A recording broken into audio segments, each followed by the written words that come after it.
তরুণ গতকাল আদালত চত্বরে তার নির্মমভাবে তাকে হত্যা করা হয়েছে।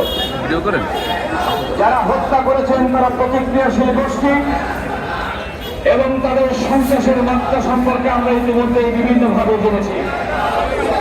আমি আমাদের প্রিয় বন্ধু, প্রিয় সহকর্মী অ্যাডভোকেট সাইফুল ইসলাম আলিফের হত্যাকাণ্ডের তীব্র নিন্দা এবং প্রতিবাদ জানাচ্ছি। অবিলম্বে দোষীদের গ্রেপ্তার এবং বিচারের মুখোমুখি আনার দাবি জানাচ্ছি। একই সঙ্গে বাংলাদেশ জাতীয়তাবাদী আইনজীবী ফোরাম কেন্দ্রীয় কমিটির বিপ্লবী সভাপতি জনাব জানুল আবেদিন, মহাসচিব ব্যারিস্টার কায়সার কামালকে ধন্যবাদ জানাচ্ছি। এই হত্যাকাণ্ডের প্রতিবাদে আজকে সারা দেশের আইনজীবীদের মাধ্যমে প্রতিবাদ এবং বিক্ষোভ সমাবেশের কাজ করার জন্য আমি দু একটি কথা বলতে চাই। বন্ধুরা, 5ই আগস্ট বাংলাদেশের ছাত্র জনতার বিপ্লবের মাধ্যমে যে নতুন স্বপ্নের বাংলাদেশ হয়েছে, অতীত স্বৈরাচার এবং ফ্যাসিস্ট কখনোই চাইবে না যে বাংলাদেশ সামনের দিকে এগিয়ে যাক।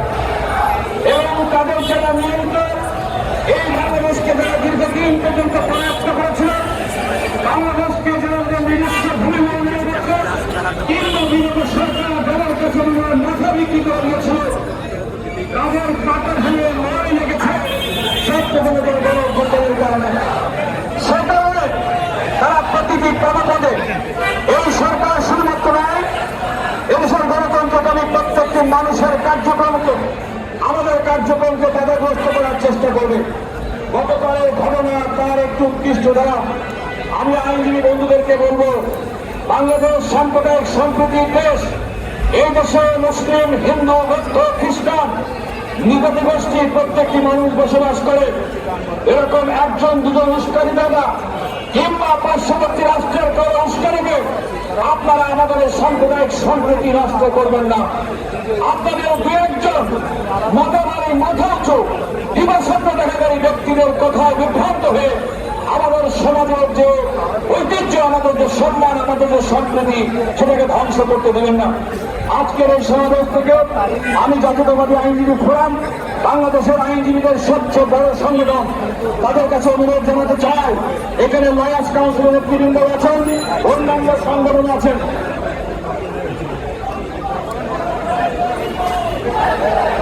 এই মুহূর্তে আমাদের বাংলাদেশ জাতীয়তাবাদী আইনজীবী ফোরাম কেন্দ্রীয় কমিটির বিপ্লবী সভাপতি, বাংলাদেশ সুপ্রিম কোর্ট আইনজীবী সমিতির বারবার নির্বাচিত সভাপতি, বাংলাদেশ বার কাউন্সিলের নির্বাচিত সদস্য সিনিয়র অ্যাডভোকেট উপস্থিত হয়েছে।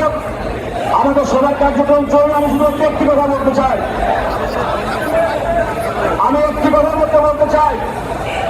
আমরা বন্ধুরা আইনজীবীরা, আমাদের একজন আইনজীবী বন্ধু হত্যার শিকার হয়েছে।